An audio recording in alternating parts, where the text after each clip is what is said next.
Сайн байцгаана уу? Дараагийн сургалтын бичлэгээр уулзж байгаадаа маш их баяртай байна. Өнөөдрийн сургалтын бичлэгээрээ би суу гэдэг командыг та бүхэн зааж өгнө. За, бичлэгийг үзэж байгаа зарим хүмүүс суу гэдэг командыг яаж заахаа мэдэхгүй байгаа бох. Зарим хүмүүс аль хэдийн заасан байгаа бох. Аль хэдийн заасан байгаа хүмүүсээс би идэхэн асуулт асууя.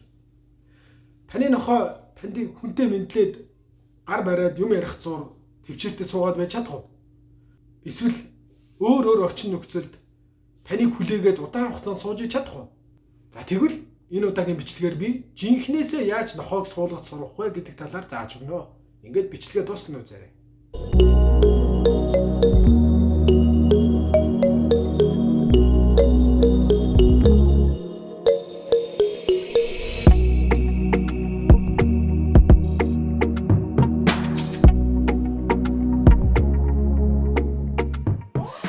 Суу гэдэг командыг нохойдоо заахаар олон хүмүүс хүлээж байсан гэдэгт би итгэж байна. Тийм учраас суу гэдэг командын техник ажиллагаа болон алхамаар хэрхэн хөндрүүлэх талаар би энэ удаагийн бичлэгтээр оруулахар шийдсэн.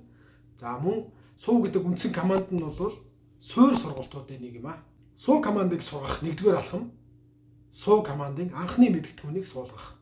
Энэ сургалтыг хийхдээ гартаа амттантай байх шаардлагатай. Эхний үед таны гарт амттан байгаа гэдгийг мэдрүүлнэ. Дараа нь хамрынхын дээгүүр нь амттангаа явуулна.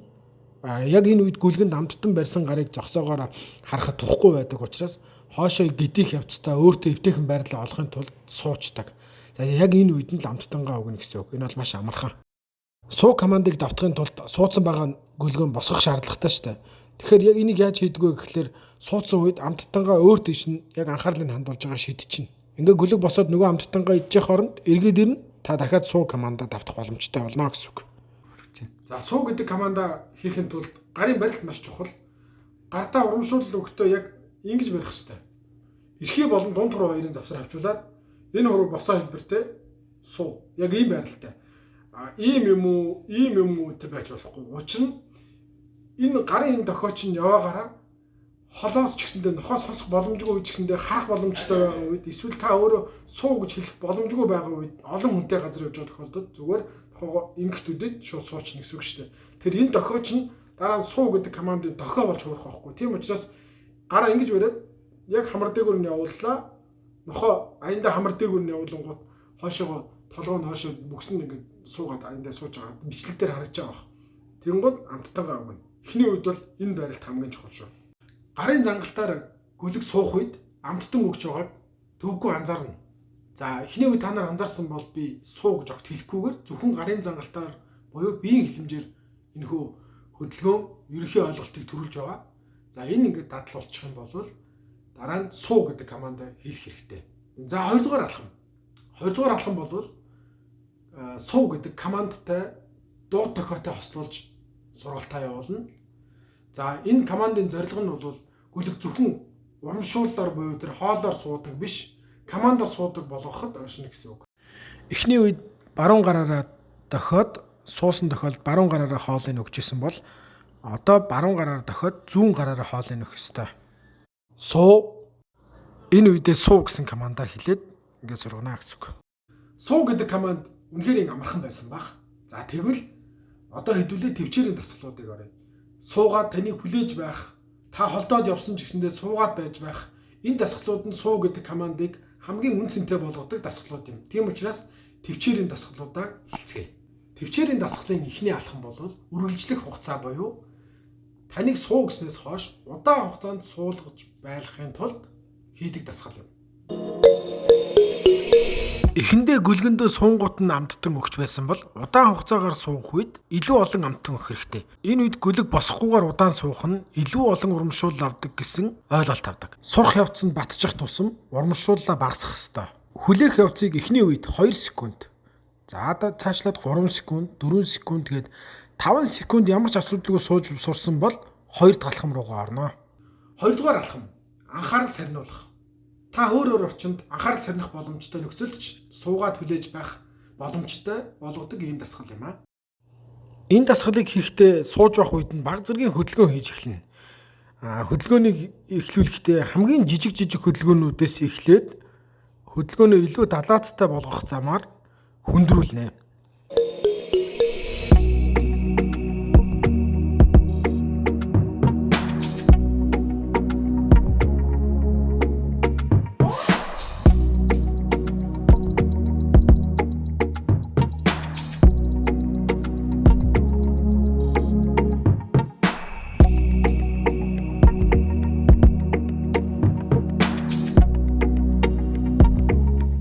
2 алхам зай авах.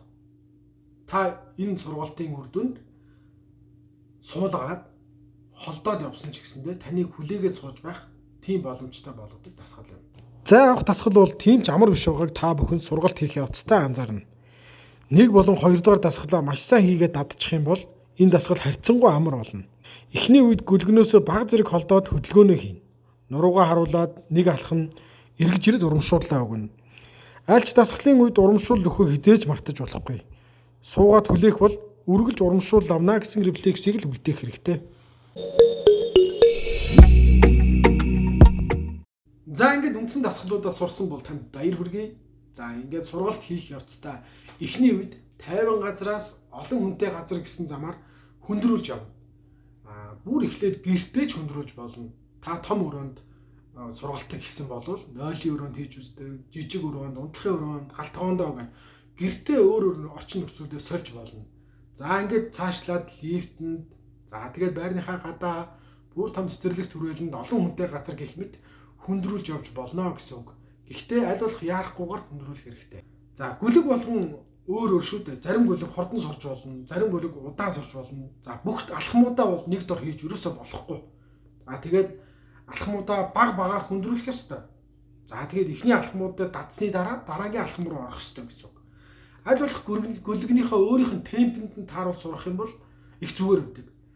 За мөн дараагийн нэг анхаарах зүйл бол энэ сургалт ямар ч сургалт хийж байгаа үед эзэн болон нохоо аль аль нь стрессгүй ерөөхдөө зугаатай байх ёстой.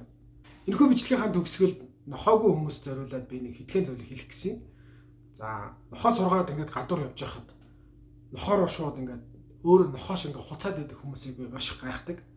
Та бүхнээс хүсэх зүйл байна. Та нар миний нохоо руу ер нь бусд хүмүүсийн нохоо руу битгий явцаач.